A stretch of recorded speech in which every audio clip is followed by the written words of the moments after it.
record it. Okay. So today we're going to cover something a little bit not as fun to learn about, our gut bacteria. And then we're going to get into some of the emotional family, friend things that play into when you finally try to take back control of your life and you're really trying to prioritize yourself and it just feels like you are just an awful person for doing so. So we're going to get into that.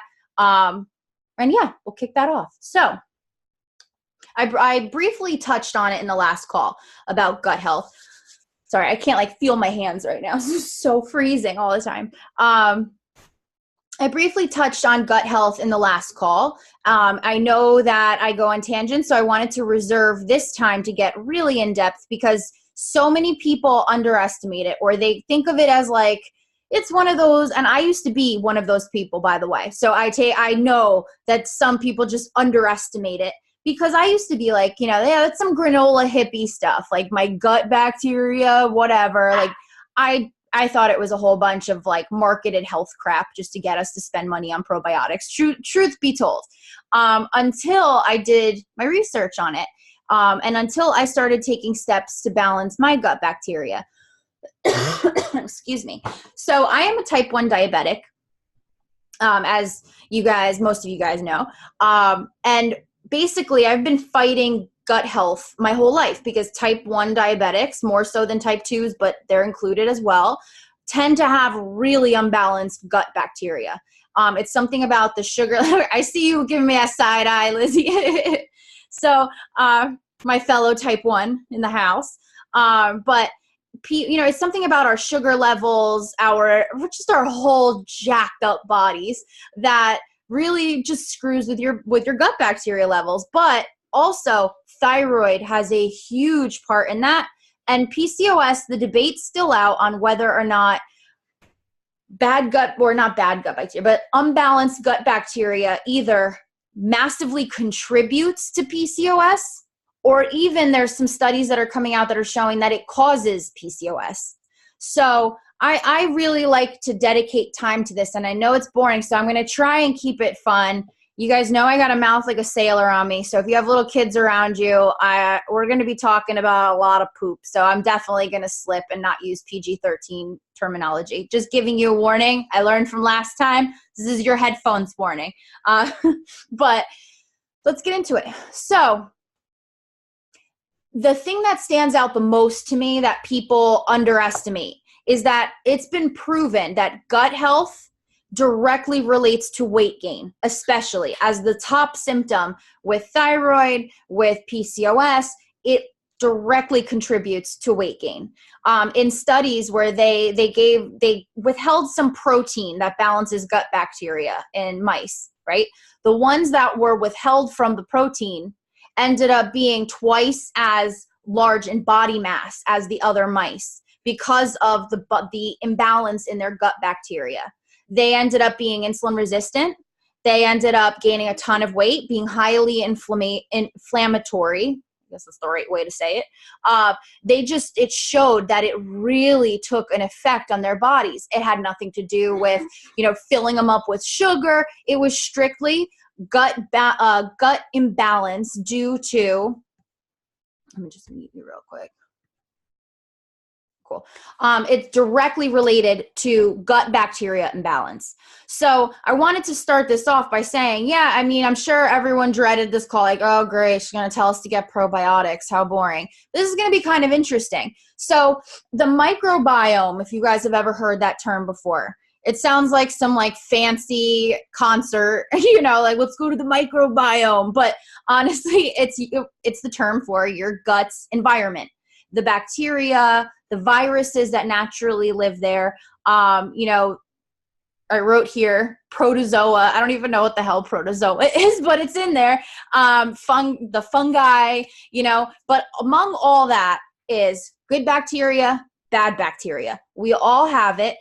Bacteria is not all bad. We need it to function. So, for example, about 75% of our immune systems are managed, created, and nurtured through our bacteria, our good bacteria in our gut. So when you have an autoimmune issue like hypothyroidism, Hashimoto's, PCOS, diabetes, things like that, it's directly affected by how our immune system is functioning. A lot of people think of immune systems as, oh, so I don't get a cold or I don't get sick or I can fight stuff off. But that's not it. When you have an autoimmune body, your body's actually, and you guys know this better than anyone, your body's actually attacking yourself. And that imbalance in the gut that controls 75% of our immune system, that is directly connected to an autoimmune body. So when, what did I write here? It affects your immune system, digestion, and your absorption of food, both for nutrients, so you actually feel good and you don't just not feel hungry, which I think a lot of people who struggle with weight, they think of food as, when I'm hungry, what can I eat that won't make me fat? Like, that's what I used to think. Like, that's how my whole day, every day ran. Is this going to make me fat? Like, no. Food is so much more than that. Food is also the ability to form coherent sentences, to get good sleep, to communicate properly with people without wanting to rip their heads off, to not want to just cry randomly throughout the day, to, have energy to do basic things. That's all food too. It's not all just about what size it's going to make you when you put it down your pie hole. Like, that's not how it works. So by doing this, I want to show you guys that, we've talked about the whole food is medicine thing by now. But I want you guys to realize that if you are not absorbing the nutrients from your food, that is also why you feel so friggin' exhausted. And it could be something, it's not simple, but it could be something a lot more, a lot less harmful than we tend to think. Because I don't know about you, but when I'm starting to feel really sick, my mind starts racing. And I'm like, oh God, what's my body doing now? That's it. I got something new now. Oh no, like, I'm going to be really sick. I'm not going to get any better. How much worse can this get? And balancing gut bacteria, if we've been living our whole lives with unbalanced gut bacteria, it can only get better from here. So I want you guys to approach this with an open mind and think of it yielding the same results as your typical restriction diet. Okay? We should put the same priority in this shit than we should in making sure you don't eat too much, because that's just crap. If that stuff worked, we wouldn't be talking here. So, okay, so your absorption of food gets jacked up, right? You know what's crazy is it's proven that women with PCOS actually have less good bacteria in their microbiome than anybody else. Now, also, I wrote a note here my notes are just as organized as my life. So, how do I even write in notebooks? I swear to God. It's so funny. Okay, so 20% of our thyroid hormone conversion happens in our gut as well. So if you're struggling with thyroid hormones, now your doctor's testing your thyroid production, right? Your thyroid production could be fine, but whether or not that is converting into the proper hormone and being utilized the way it should be, because of poor gut balance, is a whole other story. And that don't show up on no tests. So when people come to me with showing extreme signs of hypothyroidism, and they're like, yeah, but my tests are fine. If I had $1 for every time I hear that every single day by women who are sick and struggling that went to my doctor, said all my blood work is fine. Besides the fact that I know that life, I just want to strangle their doctors and be like, read. But anyway, so for my thyroid people, whether you're watching now or you're watching in the replay, when you have an overabundance of bad gut bacteria, it actually reduces the thyroid receptors in your body. Hold on, let me see. Let me open up the chat while we're talking here. Yeah. Now, I don't want to make any claims about no thyroid meds, but you could potentially take less thyroid meds and lower your levels. And I can't predict that because thyroid is autoimmune. So who knows how much of it would be fixed. But there's so many promising studies about balancing gut bacteria and what it does for weight, hormones, stress, sleep, nutrients, friggin' lifespan. It's crazy. So And it's seemingly something we all look right over, you know, like just like water. You know, how many years have I been told by people, you got to drink more water. You got to drink more water. I'm like, yeah, okay. It sucks. I don't want to. And then I started because I was like, I feel like crap. Maybe I'll try it. It's astounding. So gut bacteria is the same thing. Seemingly not effective, right? Because we're used to pills. We're used to doctors. We're used to extreme dieting. Extreme measures that don't yield any results feels a lot more real. Balancing your gut bacteria, drinking water, what like hokey granola bullshit is that, right? Not true. Very, very important. So it also decreases TSH. So if ever you've had, you know, a thyroid test done and they're like, you know, your T3, your T4 is fine, your TSH is just a tad low, it's borderline, but, you know, it's fine. It actually decreases TSH. What was I going to say? I always almost say TSA every time I go to say the TSH, but it decreases TSH, which doesn't show up in your blood work again because your TSH production is fine, but your TSH absorption is screwed up in your gut. So it promotes autoimmune Hashimoto's, which 90% of women with hypothyroidism, it's caused by autoimmune Hashimoto's, which is caused by an imbalance in your immune system and made worse by poorly balanced gut bacteria. It's just this vicious ass cycle. It goes around and around and around. So now that we got that over with, leaky gut. So I talked about this a little bit last time. Leaky gut syndrome and women with thyroid issues and PCOS tend to have a more easily perforatable, it's a word, perforatable intestine, which means little itty bitty food particles make their way outside of the digestive lining into your bloodstream. Now your body's like, whoa, whoa, whoa. That's not supposed to be here. That must be a foreign invader we have to attack. When your body cues itself to attack these foreign invaders, what happens is an immune response. Now, what also happens is inflammation, widespread inflammation. That could be swelling and puffiness on the visual front, but it could also just make you feel like absolute crap. You know, it can lend to achy joints where people are thinking, you know, and I've been there, granted, I do have RA, but if you've ever heard from a doctor like, oh, you know, you have a thyroid disorder, you're going to just get achy. You know, your skin's just going to be cold. You're just going to have poor circulation. And that goes for PCOS too, whether you sweat too much or you're always freezing. You know, a lot of that has to do with your body being in a constant state of inflammation. So inflammation then causes a rise in all hormones.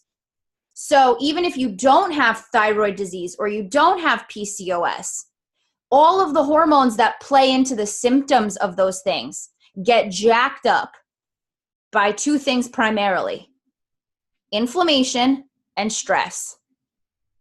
Stress, if there's one thing that I could tell you to combat poor gut health, and you're probably going to be like, okay, but how do I do that? Is reduce stress.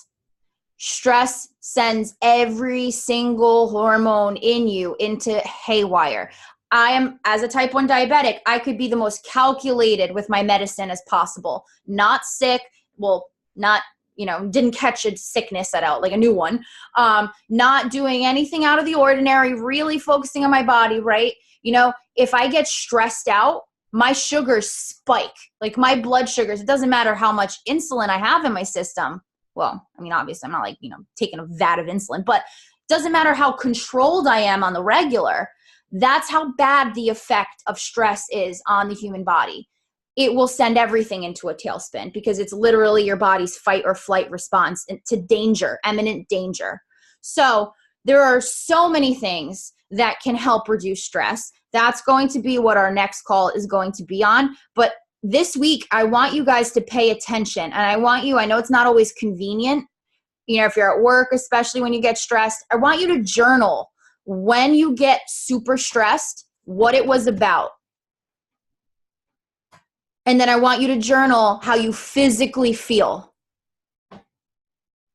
when you, and you don't even have to send this to me. Like, if you want, message me, tell me, hold me accountable, and I can do that for you. But I'm leaving it up to you guys. I want you to start paying attention to your own bodies. You know, take back control of taking care of your own bodies. And when you look at this log, you're either going to say, oh yeah, I remember that, that sucked, and that's it. Or you're going to be like, yeah, that was rough. Or you're going to be like, oh my God, why did I get upset over that? That was stupid. All three of those responses, I want you to think, was it worth getting that upset? Was it worth feeling physically like crap? By journaling these things, you guys are going to start to build self-awareness. And you'll be able to stop yourself in your tracks at some points and be like, not worth it. I'm going to be inflamed and my life is going to be harder for what? So definitely try journaling. It's helped give me so much perspective. I can't even tell you. Some other causes of leaky gut, imbalanced, gut bacteria and stuff. Continued use of NSAIDs like Advil, Tylenol, ibuprofen, things like that. They screw up gut bacteria, and it's very easy. And I get it, as somebody who's always in chronic pain, like I understand sometimes it doesn't even do anything besides give you the mental like pacifier to be like, I took something. But even then, you're better off just like, I don't know, chewing a Flintstones gummy or something at that point. Like if you got to trick yourself into thinking it's an anti-inflammatory, because let's face it, how often does it actually work for us who take it? Little story about Aleve, because I know a lot of people take it for headaches and muscle pain, and it truly is the best one, right? When I was little, I took it for a headache, and a lot of this I think had to do with the fact that my body was very acidic, due to my hormones, my blood sugars, everything like that. I was in the hospital for like a week. My kidneys started shedding their own lining. Like they just started shedding off lining, like how we get a period because our uterus does that. Yeah, my kidneys were doing that, and I was peeing it out.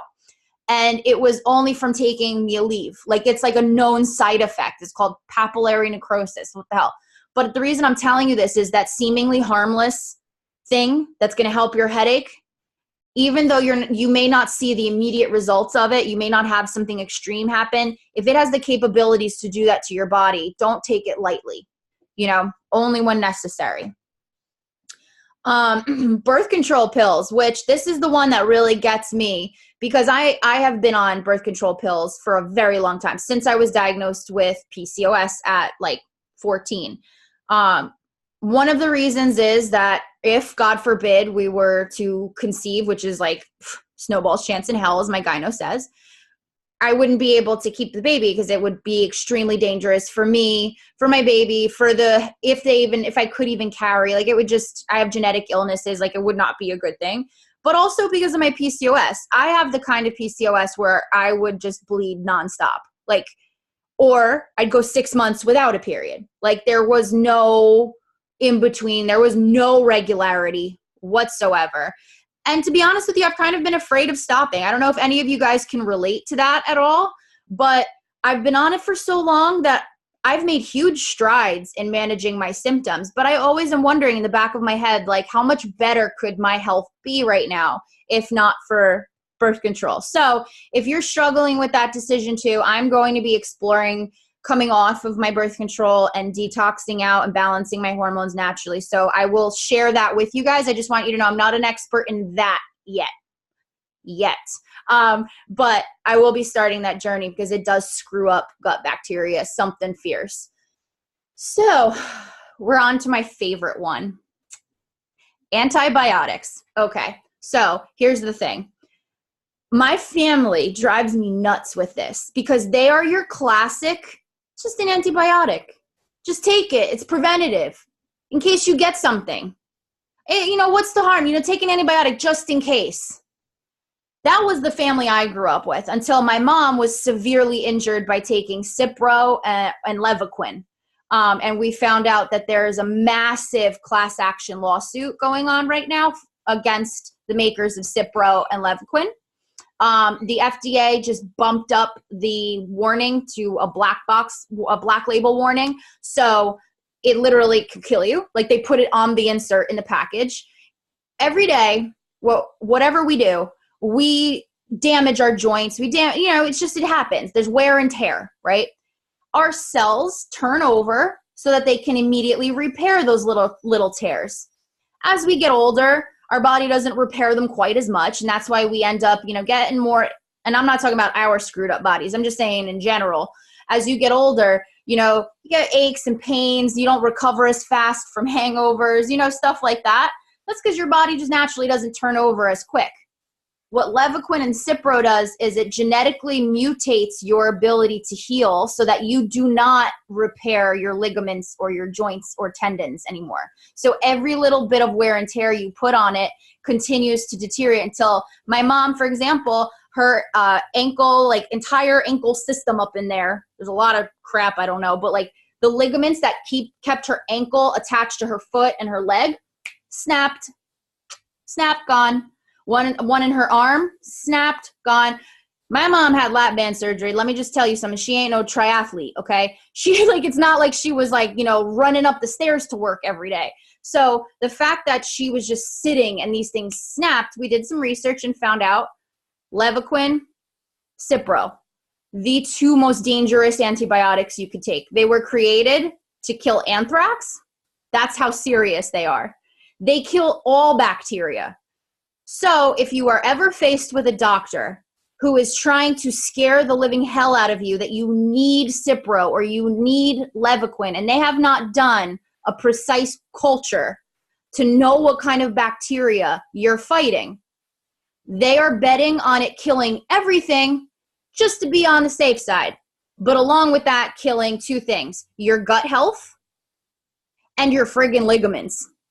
Because they have a massive lawsuit against them. One of my cousins as well, she was in the hospital. Basically, she said she was melting from her ligaments. So I can't talk highly enough about it. We were in Mexico, and Nick got a UTI. They're a lot worse for dudes. I'm not going to lie to you. We got to deal with periods. We got to deal with childbirth, and we get UTIs on the regular. I'm kind of glad your UTI is worse. I'd be pissed if it wasn't. But anyway. Besides the point. So we were in Mexico. Everybody tried their damnedest to push Cipro on him. And I was the one that had to be the bitchy wife, the control freak wife, and be no, you didn't do a culture. You don't even know what kind of bacteria he has. Why would you prescribe that? There's targeted antibiotics that could kill the bacteria he has without being Cipro. We had to go through 3 doctors and being yelled at. And if I wasn't ballsy enough to just push through and just say, nope, I know for a fact he would have taken it. Most people would, because it sucks when you have your doctor yelling at you like you're a jackass for not listening to him. Most people would give in. I have in the past, We got home from Mexico. More doctors did not want to let it. They were Cipro. Okay, fine, whatever. Finally, we got a younger doctor. Because, I don't know too many young urologists. You sign up for that? I don't know. Not my first choice. But, and this urologist said, no, I get it. Cipro's dangerous. We did a culture. I see what bacteria you have. I'm going to prescribe you a targeted antibiotic. Done. Healed. So, do your reading. Don't let a doctor steamroll you. Now, as it pertains to gut health, what an antibiotic does is it kills bacteria, right? Also kills the good bacteria that's in your stomach. Most people get told, just have some yogurt. It'll even out. It'll help with your digestion. If you have some diarrhea, don't worry about it. It comes with the territory. You got to take an antibiotic. Have some yogurt. I don't care if you're eating yogurt all day and night, little Miss Muppet, sitting on eating, your curds and whey. I don't care. It takes 6 to 12 months to heal from one dose of antibiotics. 6 to 12 months it takes your stomach. And that's if you're doing everything else right to heal your gut. If you're already having poor gut health, or you have PCOS, or you have thyroid, where your gut health already is unbalanced, and you take an antibiotic, that makes it even worse for 6 to 12 months minimum. That's if it even heals. Now, how does this pertain to us? If you're so many of you are probably oh, I'm not even on an antibiotic, right? Next time you go to the doctor, and you have like flu-like symptoms or a cold or whatever, and they give you an antibiotic. Antibiotics do nothing, literally nothing, to kill viruses. And most of the illnesses that people go to doctors about are viral, not bacterial. So many people take antibiotics that do nothing but mentally pacify them while they heal naturally.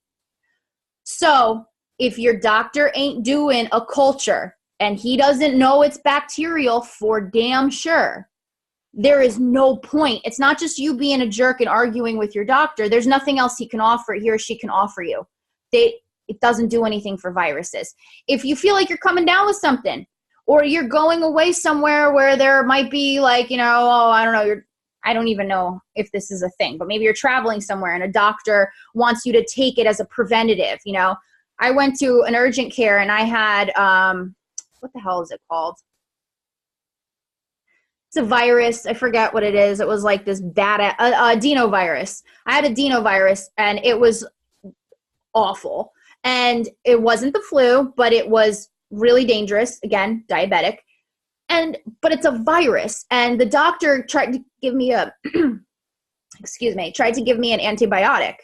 And did I bring my drink in here? You guys are just going to have to listen to me wheezing my way through. So give me an antibiotic. And I'm like, what the hell am I going to do with this?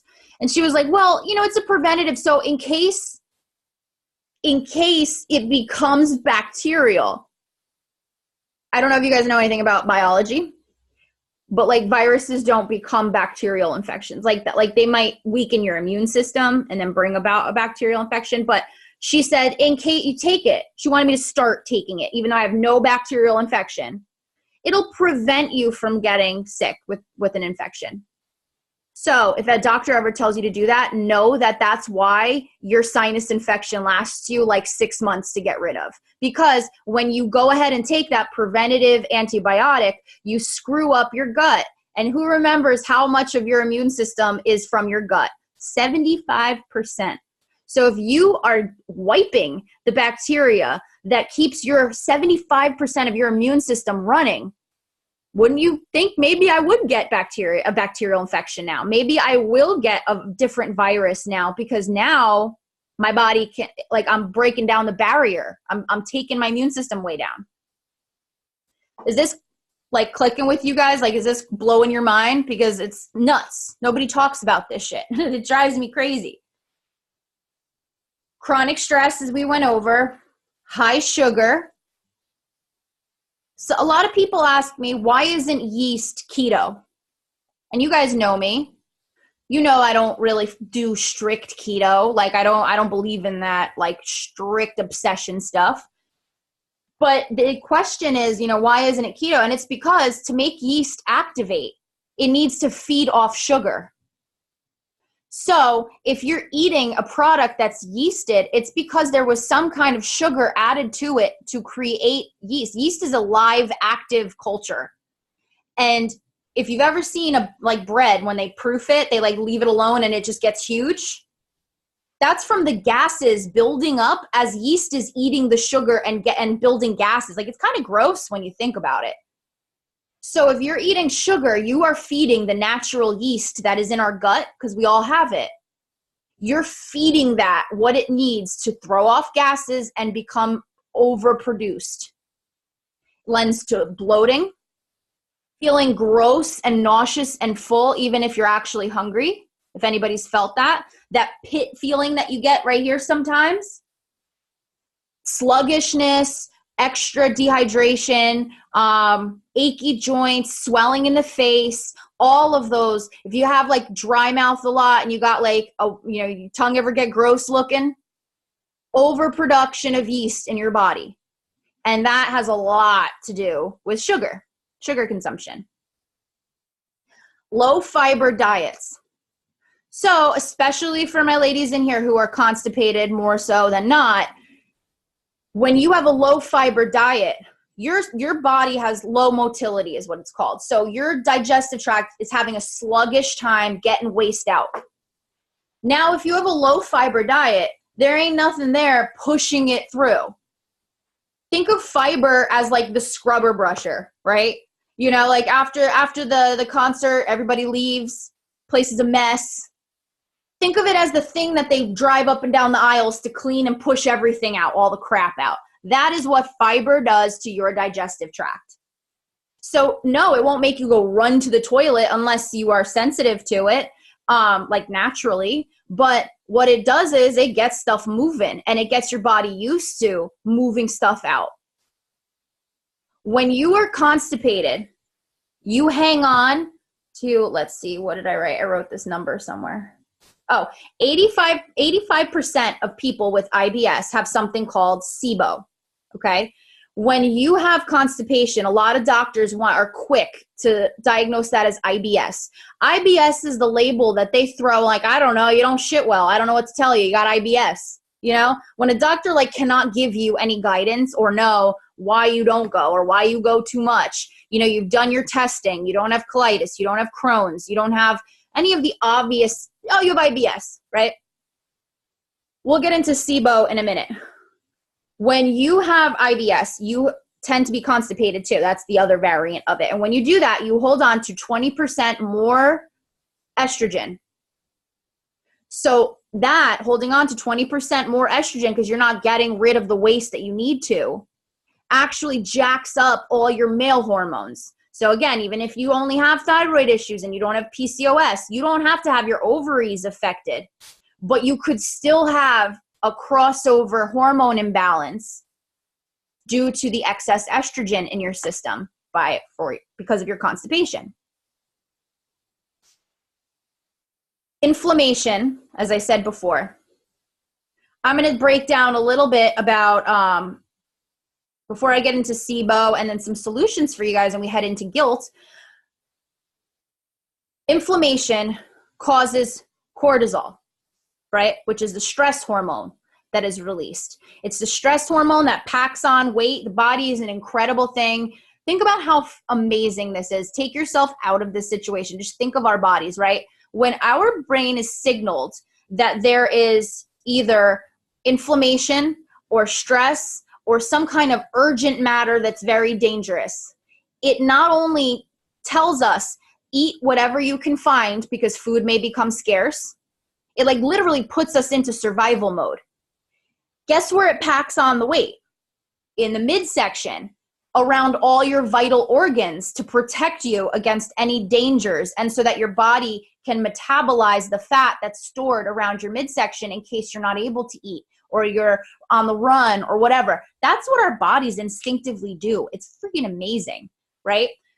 But the problem with that is it's not amazing for when, you know, we're not running away from a predator, you know, back in the indigenous days. Like that doesn't really serve us anymore. It kind of makes life a little more inconvenient. So when you produce cortisol, you also have a dip in leptin, which makes you feel full. Cortisol makes you hungry. Dipping in leptin takes away the full hormone. So if you're like, I can just eat and eat and eat and I'll have stomach pains, but I'll still be hungry. That's because it's a hormonal reaction. You're physically full, but you're mentally, you have not had that kick in of leptin that's like, enough, you're good. That's the problem. When you release a lot of cortisol, your T3 and your thyroid dips. So some of you might be saying, well, I have thyroid and she has PCOS. What do I have to sit here and listen to her PCOS talk when I'm caring about thyroid? They're very much connected because of hormones. Not always the ovarian syndrome, but the hormones. They're very alike. So when your T3 dips for your thyroid, your androgen hormones go up. You experience PCOS type symptoms like insulin resistance, like adrenal fatigue, very similar things. They're all tied together. So to combat the inflammation, like I said, stress is the next call. But to combat the inflammation, we've already discussed, maybe consider stopping birth control if you want to, I don't know, walk blindly on this path with me. Take NSAIDs like Tylenol and stuff least as possible, little as possible. It's been a long day. Try to reduce your stress, which we'll talk about. Don't take unneeded antibiotics out of fear because it's truly just doing nothing, literally nothing except harm. Try to get more fiber in your diet. Cut sugar. And then try to reduce your inflammation, which I'm going to give you some tips for. Okay? Adding a probiotic is amazing for balancing gut bacteria, but it is one part. You can't just take a probiotic and be like, yay, balanced gut, you know, and then just like go on about your life. Like, I wish it was that simple. It's not. Having a probiotic, they did a study that showed, hold on, I wrote this. I'm going to find this in this shit storm of notes. Maybe I didn't write the exact number. I'll find it. But basically, I'll probably find it as soon as I end the group call. But basically, shit, I forgot what I was saying. Someone remind me. It's been one of those days. What was I saying right before I looked for it in my notes? Taking a probiotic increases good gut health. Thank you. Okay. Thank you so much. Sorry. So they did a study where they gave some women probiotics and they gave some women placebos. And at the end of that study, I don't remember what the specific like amounts and times and stuff were, but at the end of the study, all of the women that took the probiotic had much, much, much less insulin resistance and high and androgen levels from a probiotic. Crazy. When you find your probiotic, you want to get a good quality one. Don't go for the basic, like, what's the one that's in the stores everywhere? It's like, I don't know. The pharmacy packaged ones.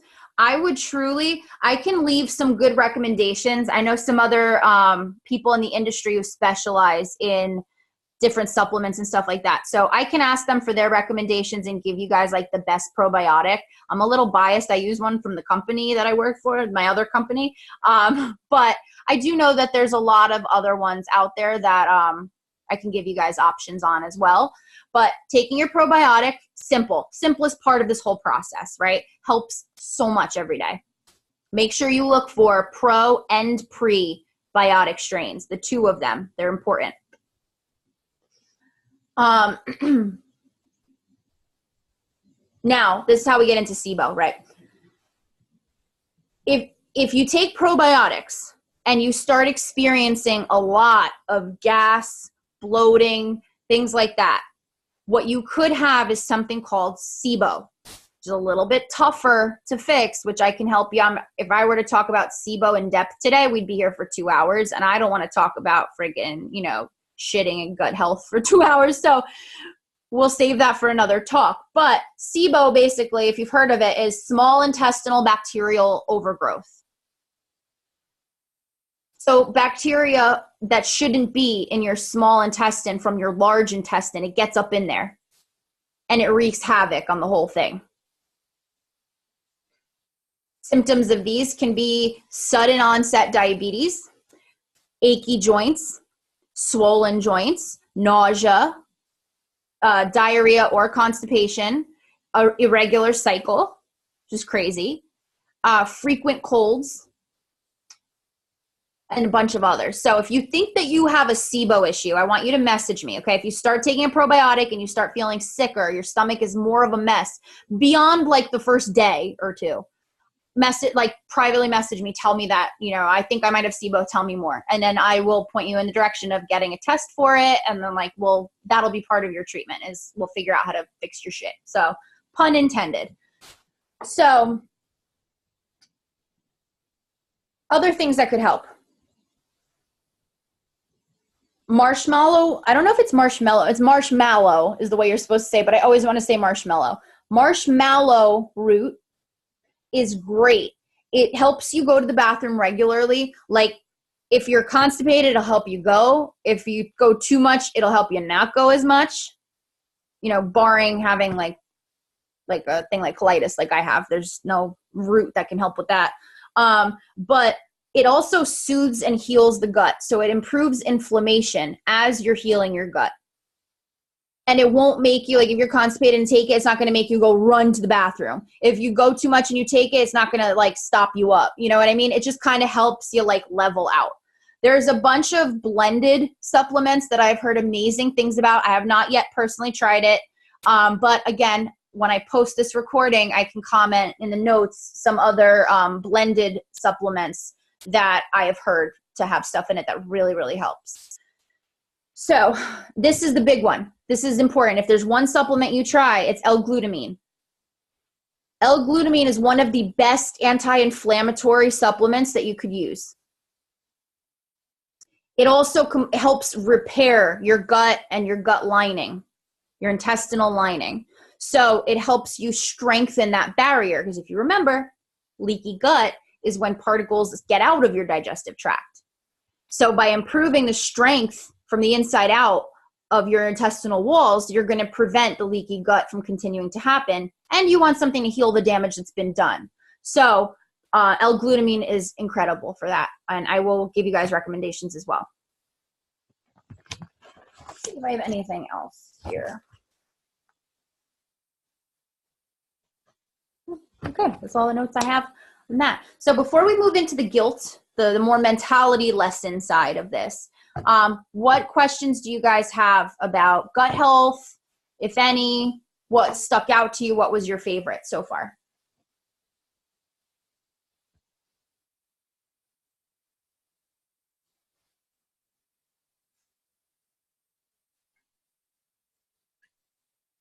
No poop questions? No gut health questions? I know everybody loves talking about it, right? It's all right.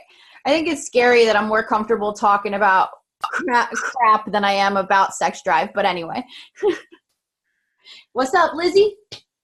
I'm just excited to, like, get my shit under control because, like, I told you over the phone, like, I'll be honest about it because I really don't care. But, like, I can't remember a time in my entire life. I'm 23, going to be 24 this year. That's almost 24 years of life that I cannot remember a single day that I was actually regular at all.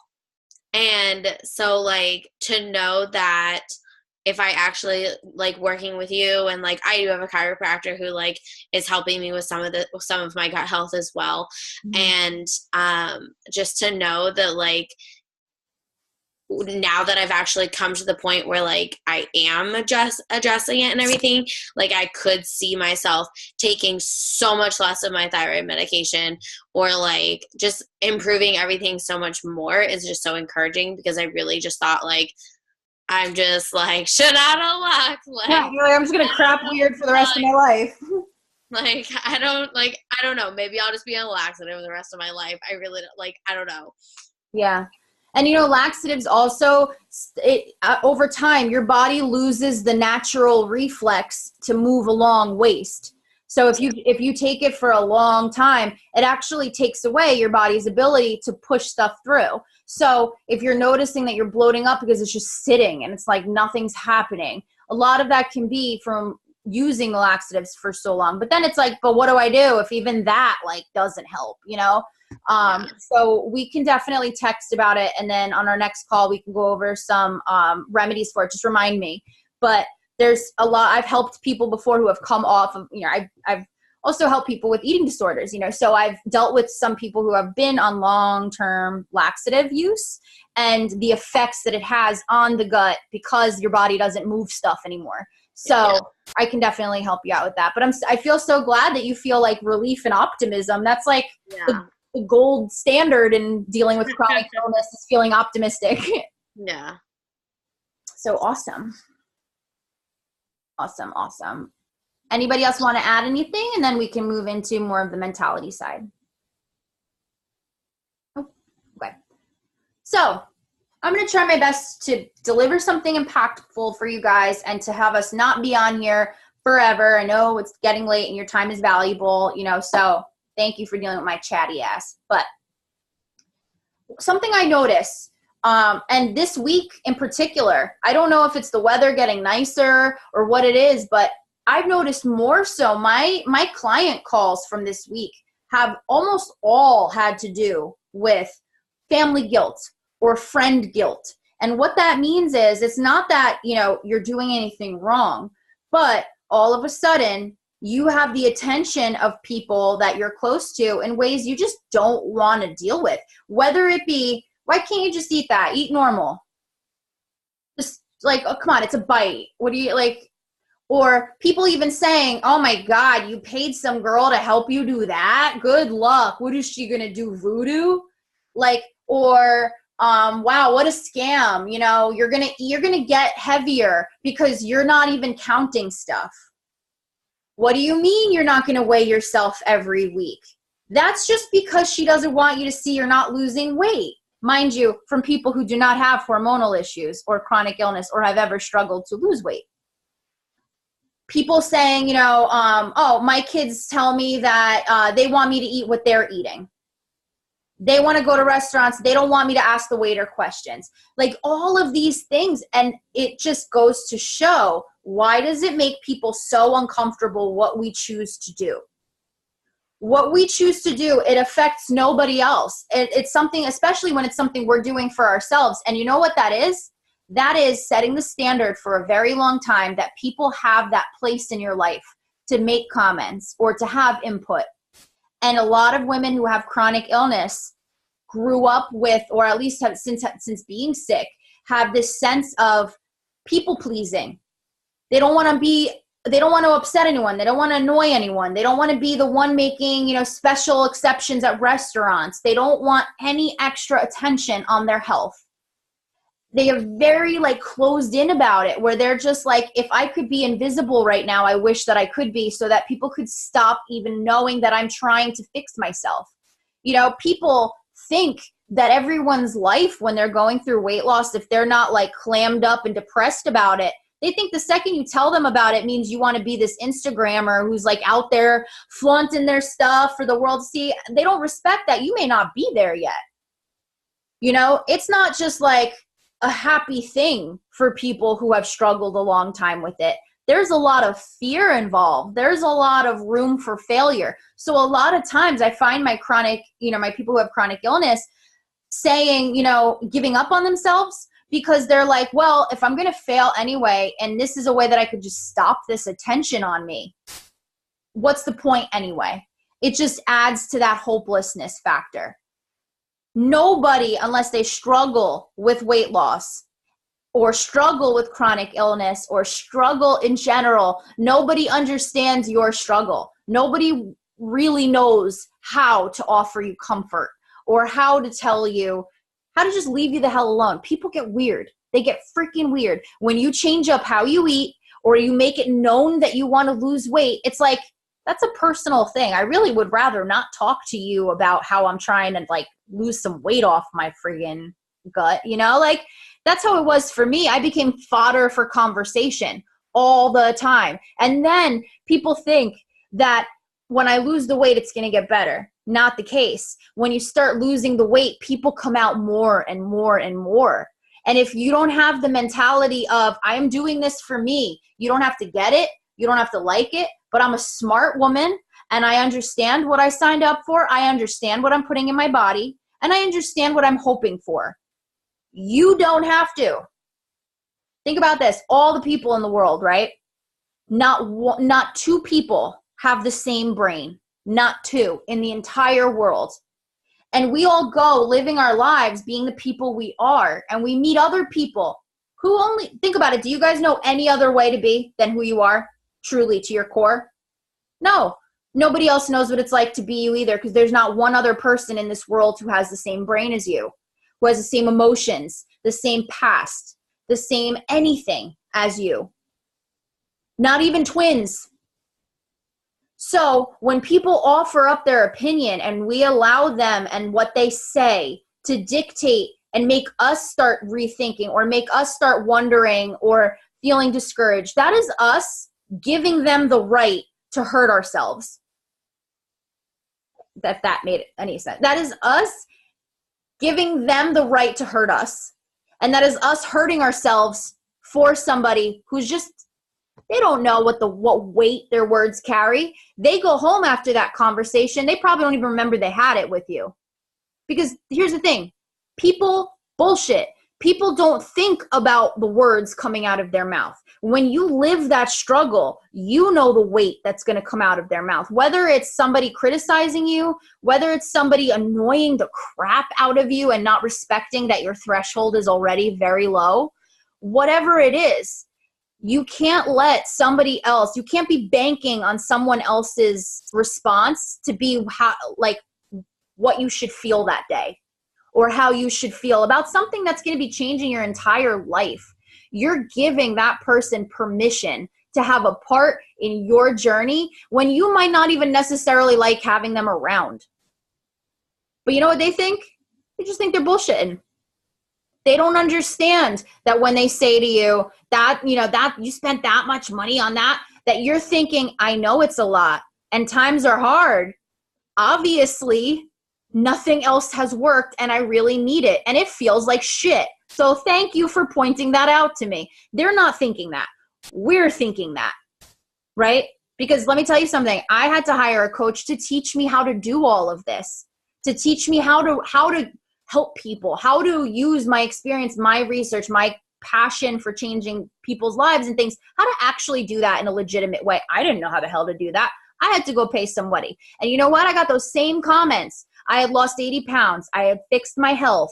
I had done so many things that so many people didn't think I could do, but there was still something to bitch about. There was still something to say, oh, you're going to get scammed. And that's just human nature. People like the sound of their own friggin' voice. They don't get that what they're saying. I could have turned around and said to that person, you think I'm stupid for spending this much money on somebody who's going to help me run a program? Why? Because you don't think I could do it.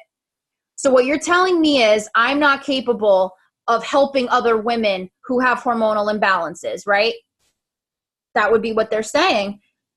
Why is that true? Just because one person, they have no accomplishments, or I don't know, they don't work in my industry. Like, what the hell do they know about what I could do? They've never taken my program or done my program. They're just blowing smoke out, you know, where the sun don't shine. They're just making smoke. They're just bullshitting. And chances are they're not very, like, they don't take much risks in their own life probably. And they're probably pretty dissatisfied with where they're at because they wouldn't be fixated on what you do if they were so fulfilled and loving life. So whether that's family, whether that's friends, whether it's about this, whether it's about saying no to plans, whether it's saying, no, I don't want to go to that restaurant because I can't eat shit there. You got to get out of the concept of I don't have a right to say that. I don't have a right to speak up. Just because you feel insignificant, you're giving other people permission to make you feel insignificant too. Think about what you would do if your friend had a real medical issue. They were really struggling, not because they didn't have self-control, not because, you know, they need to shut their mouth and move their ass more, which is what I heard from multiple doctors growing up. You know, not for any other reason, but if they truly, the food they were eating made them sick and you wanted to go to a restaurant and they said to you, I can't eat anything there. Being the person you are, would you be like, well, tough shit, that's where I want to go? Or would you be like, oh man, I'm sorry, let's figure out somewhere where we can go? Even if in the back of your mind you were like, bummer. You wouldn't be an awful human and just be like, suffer, you know? And if somebody does that to you, you really need to reevaluate if they should be in your life.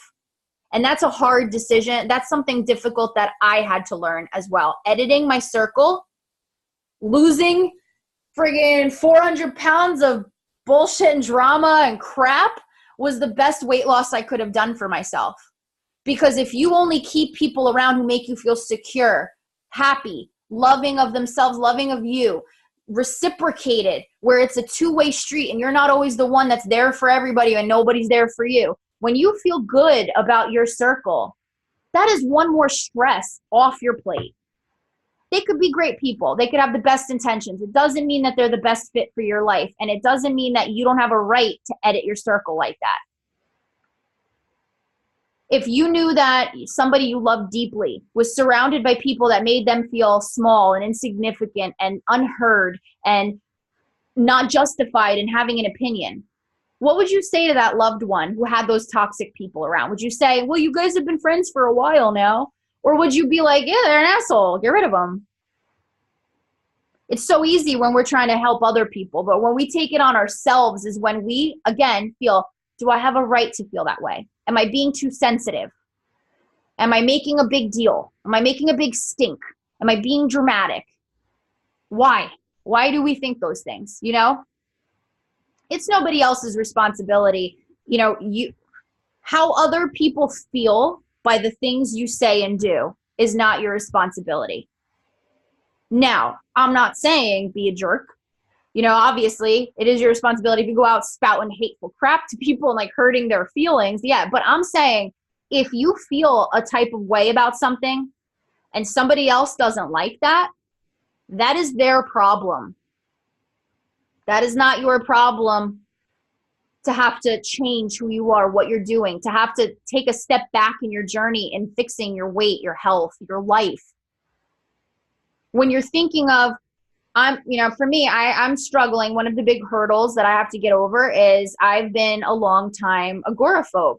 When I started trying to get my blood sugars back into control, I was a quote unquote bad diabetic for basically the time I was 7 until the time I was 25. I was self-destructive, like I pretended that diabetes is so hard. I can't, and it is, but I sucked at it. I just didn't put effort into it. I didn't want to. And I made that everybody else's problem because I was awful to deal with. But I had an appointment with a doctor and he looked at me and he never cared at all about my mental status with my diabetes. I never dealt with it. I never went to therapy. I never grieved the loss of a childhood. I just grew up with it and dealt with it, right? So I sat in front of this doctor crying because I was so just hopeless that I would ever fix my blood sugars, that I thought I was going to die young, and I just didn't know what to do. And I remember that he looked at me and he goes, I'm surprised you can still feel your feet. Wonder how long it is until you start losing your eyesight. You're not going to have limbs when you get older at this rate. And it traumatized me so much that I started having night terrors, that I would lose feeling of my feet while I was driving, and then I would kill a family and stuff, like awful, awful things, like so bad that I became an agoraphobe and I became terrified to drive.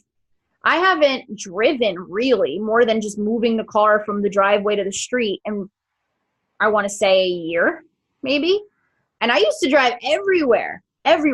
Like I was super independent, or have anxiety when I leave my house. Like, who am I? You see me. I love talking, These are the things that have made me realize that we are in charge of our own minds, and we can either stay trapped the way we are and feel we don't have a right. We can either say, if I talk about what bothers me, I'll be considered ridiculous or sensitive, or, I don't want to stand out. Or we can own our flaws and our journey.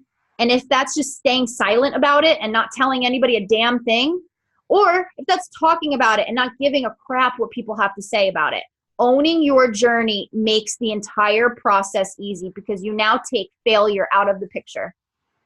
That fear of failure, when you own your journey, and if it's slow, if it's fast, if it's great at all times, if it takes a dip and it comes back around, whatever the case is, when you own your journey, you don't feel bad about not matching other people's pace.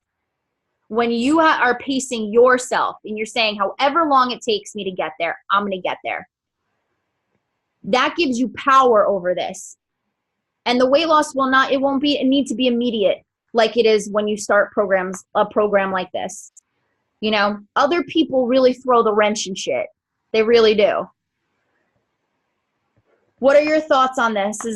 Are you guys relating to this at all? Do you have any experiences recently with anybody who's kind of been kind of invasive in your journey, or has tried to derail you and you're just like, why? Anything you want to share at all?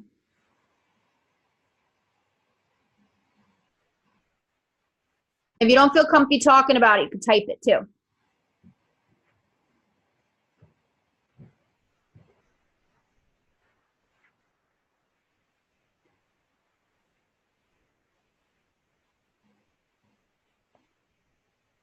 think on that for a second. I need to get something to drink because I'm going to die. Hold on.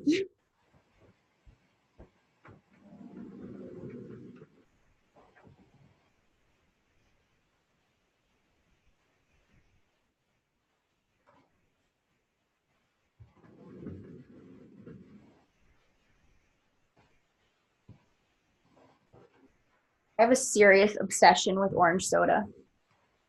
So bad. It's like diet orange soda. It's like my biggest vice. I love it.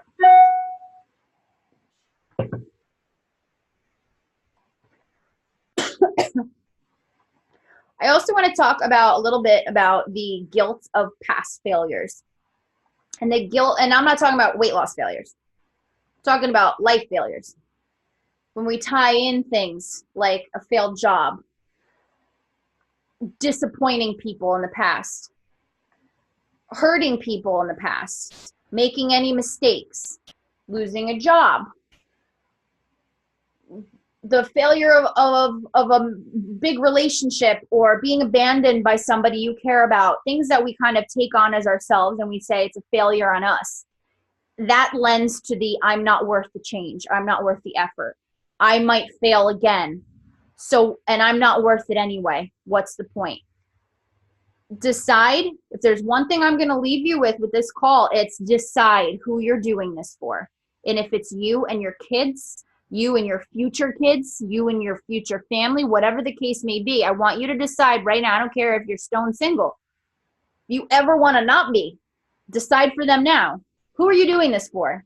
The idiots you encounter every day who have nothing to do with your life, who don't make you your meals, they don't give you your meds, they don't take you to your doctor's appointments, they don't hold your hand when you're crying, when you're leaving the doctor's appointments, nothing. Do they have a right to tell you whether or not you can lose the weight or get your health together? If the answer is yes, then let's talk about that shit, because that's sad and you don't deserve that. And if the answer is no, then just don't listen to the bullshit. Text me instead. I'll pep talk you through it. That's for sure. Anything to add before we go, before we jump today? How are you guys feeling? What was your favorite parts? Any takeaways? Anything at all? I like having the mush fest with these things.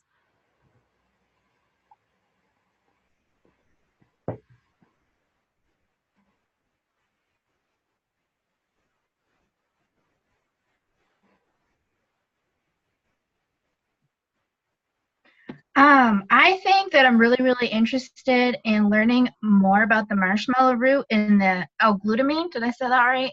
Yeah. I'm going to hop right on that bandwagon because why not? It can only be beneficial, clearly, from what I see. Mm-hmm. Are those things typically pretty expensive? Because finances for me is probably one of my main struggles in terms of like supplements and things like that. You end up in the grocery store and you're like, wow, that's a $50 bottle of supplements, you know?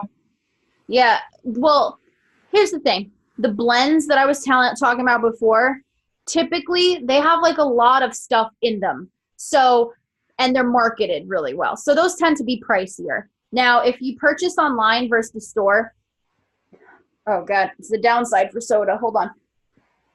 Anyway, sorry. But typically when you order anything online, you're saving a bunch of money because you're not having to pay the retail, you know, for being on the shelf, all that stuff. So it's a little bit better. Amazon's got great prices. I can do a little digging for you as well. I know L-glutamine isn't expensive, but you want to, whenever you buy vitamins, it's better that you don't use it at all than it is to buy a lower quality vitamin, because what those companies do is they put fillers in it. Vitamins are not regulated at all by the FDA. So you could truly, and my father, he packages vitamins and pharmaceuticals, his company, that's what he does. They have recalls that we don't even hear about all the time on vitamins and nutraceuticals, which is what they're called, all the time. On popular ones that are like at Walmart and GNC and stuff, we never hear about it. They found countertop material in one of them. I shit you not. Yeah, terrible. So long story short, you want to have a good reputable company that takes pride in their product, you know, so it's maybe worth saving up a little to get them, but I don't think you're going to run into that with the L-glutamine. Marshmallow root is in a lot of supplements, so you could probably find a good deal on that. I'll dig for you, for sure. Because, yeah, some of them get pricey. Especially the probiotics. They can get pricey. If you find one that interests you, send over, and I'll take a look at it and see if I can find anything that's, like, suspicious looking. Because some of those probiotics can get up to be, like, $80 a bottle, and it's all marketing. So definitely send over. Also, I wanted to ask you, Michelle, someone had told me once that unless it's a probiotic, unless it's refrigerated, that the cultures aren't alive and they're not as functional when they're like pressed into a pill or whatever. Like the best probiotics is refrigerated. Have you ever heard that before? Yeah. So there's two particular probiotic strains, and so some of them don't have these strains in them. There's so many different kinds. Some of them don't have strains in them that need to be refrigerated because they're fed by the prebiotic that's in it as well. So prebiotic feeds probiotic, and they just kind of coexist together. Some strains do need to be kept alive via the refrigerator, but then again, I feel like that's a toss-up because, like, is your stomach refrigerated? By the time it gets to your intestine, it's like warm in there, So I think that's like up in the air. It's like a little debatable. I don't know. It depends on the strain. I feel like it couldn't hurt. For sure. But I've seen that in like the health food stores. They have like the fridge section dedicated just to the probiotics. And I got to wonder how much of that is well-founded research that those strains are beneficial and how much of it is like hoopla that causes you to be like, oh, that's why it's more, I'm very cynical of like the whole health industry with marketing because they get away with a lot. They make you spend money. I hope that answered your question. I'm sorry. Yeah, I did. I'm just on mute. So I'm over here like. Well, yeah, you're like me when I'm like aggressively shaking my bun so people know I'm nodding, but then I remember my bun's up here and you can't even see it. There it is. But yeah, that answers my question. Thank you. Awesome. All right, ladies. So I'm going to let you go. Enjoy the rest of your Monday evening. I am going to be up late working on the ebook for this week. I'm hoping to have it done. It's a lot more work than I thought, but I love it. So if you need me, text me. I'll be up for a bit. And I will keep you guys posted as stuff comes out. If you have any questions, anything at all, feel free, text me. You're not bothering me. I like hearing from my chronic clients. Is why I accept a small number, is I want to not drive myself nuts, but also be there for all of you guys. So utilize that, all right? And I look forward to seeing you guys next week. All right? Enjoy the rest of your night. Bye. Bye.